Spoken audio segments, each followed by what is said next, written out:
क्या आपके घुटनों में, आपके गर्दन में, आपके कंधों में कट कट की आवाज आती है? अगर आती है तो मैं आपको बता देना चाहता हूँ कि ये एक संदेश है कि आपके बोन्स वीक हो रहे हैं। तो आपको बोन को स्ट्रांग बनाने के लिए कौन सी एक्सरसाइज करनी चाहिए, चलिए देखते हैं।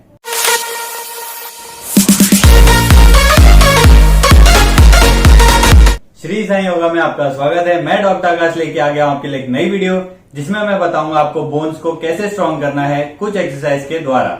चलिए आप अपनी एक्सरसाइज की तरफ बढ़ते हैं। जो हमारी फर्स्ट एक्सरसाइज होगी वो है चक्रासन। चक्रासन में आपको थोड़ा पैरों में गैप ले लेना है, कम से कम 1 फुट का। उसके बाद आपको अपने दोनों हाथों को इस लेवल पे, आपके शोल्डर के लेवल पे लेके जाना है और इस तरह से आपको करना है।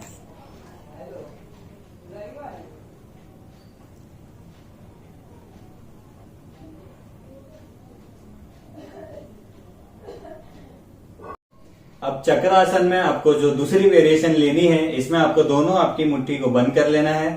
ऐसे अपने थंब को ऐसे रखेंगे, इस तरीके से सेम आपको लेना है। बस जब आप पीछे जाने के टाइम पे आपको अपनी आंखों से आपके थंब को देखना है और नॉर्मल पोजीशन पे आना है। चलिए मैं आपको करके दिखा देता हूं। होल्ड रखेंगे 3 सेकेंड का, 1 2 3, नॉर्मल। फिर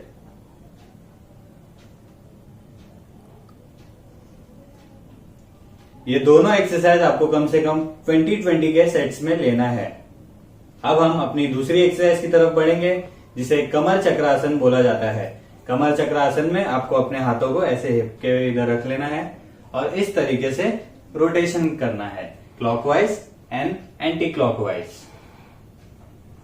इसी तरीके से आपको कम से कम 20-20 के सेट्स लेने हैं, एक बार क्लॉकवाइज एंड एक बार एंटी क्लॉकवाइज।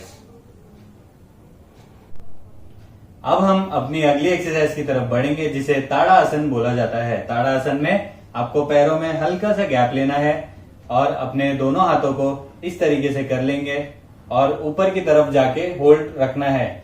चलिए मैं आपको करके दिखा देता हूं। ब्रीथ इन करके हम ऊपर की तरफ जाएंगे।